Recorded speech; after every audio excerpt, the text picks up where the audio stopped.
Good day. Welcome to Surface Area and Volume Part 1. In the previous video, we looked at two-dimensional shape. Today, we're going to move to three-dimensional shapes. So first off, we're going to start with what is the definition of a three-dimensional shape. A three-dimensional shape or solid is a shape that has length, breadth, and height. It is made up of faces, edges, corners, and plane of symmetry. If we look at the cube here, what is a face? A face is the flat surface of a three-dimensional shape. The edge is a line where two faces meet. And the vertex or vertices is the point where three or more faces meet, in other words, the corners. So if you look at this cube, you will see it's got 6 faces, 8 vertices, and 12 edges. I'm going to use a net pattern to open up the three-dimensional cube. What is surface area again? Surface area is the area of all the faces of a three-dimensional shape added together. Volume refers to the amount of space a three-dimensional object takes up. So if I look at the net pattern of this cube, I can see this cube's got 6 faces.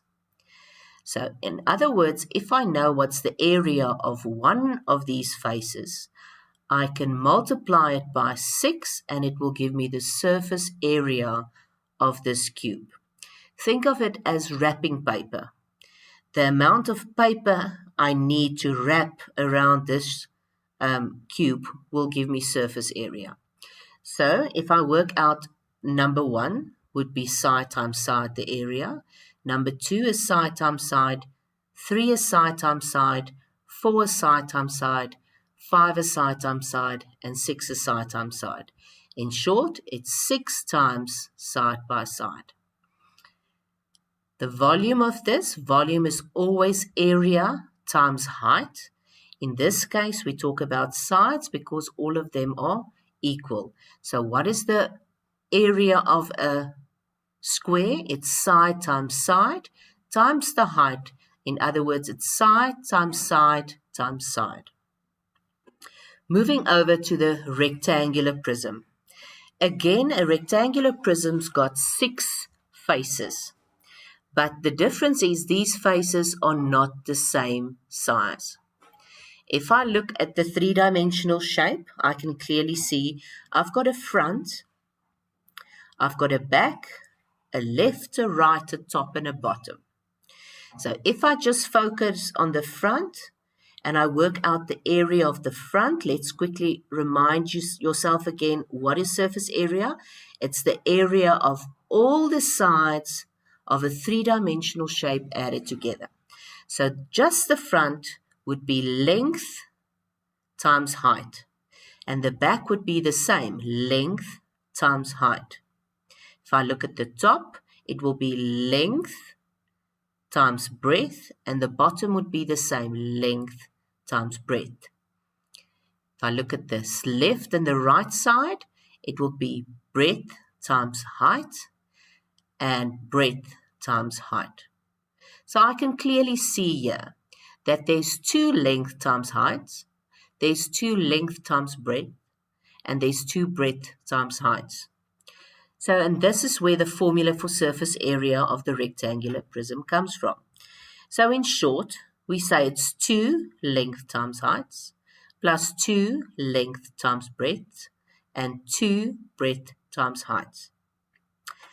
Volume of a rectangular prism, volume is always area times height.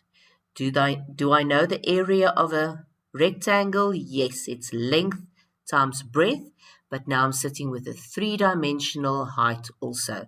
In other words, the formula for volume is length times breadth times height.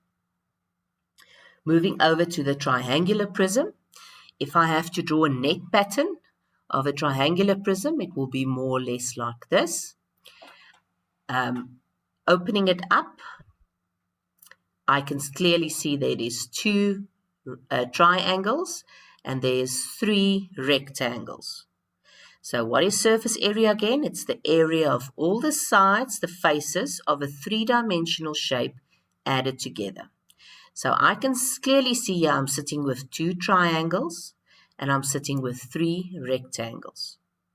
Now, do I know the area of one triangle? Yes, it's half base times height. I'm going to be working with 2 triangles, so what will the formula for this be? It's 2 times half base times the perpendicular height. Plus then, I'm sitting with rectangles, in other words, it's length times breadth, plus another length times breadth, plus another length times breadth. In this case, I name them A times B plus A times B plus A times B. If I look at volume, volume is always area times height. And in this case, if I know the area, which I know, it's half base times the perpendicular height. But now remember, I'm sitting with a 3-dimensional height also. So do not get confused about the perpendicular height and the 3-dimensional height. Moving over to the cylinder. If I draw a net pattern of a cylinder, it will look like this. So what do I sit with? I sit with 1, 2 circles and 1 rectangular shape. So do I know the area of a circle? Yes, it's pi r squared, but now I'm sitting with 2, so that becomes 2 pi r squared. Then I add the circumference. Why do I add the circumference? Because yes, it looks like a rectangle, but what happens to this rectangle? It's being folded around the circle. And what do we call the distance around a circle? A circumference. So that's why it's 2 pi r, which is the circumference, times height, because it's a 3-dimensional shape. So in the end, my formula is surface area equals 2 pi r squared plus 2 pi r times the height. Volume, always area times height. So the area is pi r squared times the 3-dimensional height. Whenever I'm busy with cylinders, I also need to know that a cylinder can be cut in half, or I can work with a quarter, or I can work with 3/4 of a cylinder. And here are some changes. The basic formula stays the same, but I have to remember then that there's rectangular sides that I also need to add.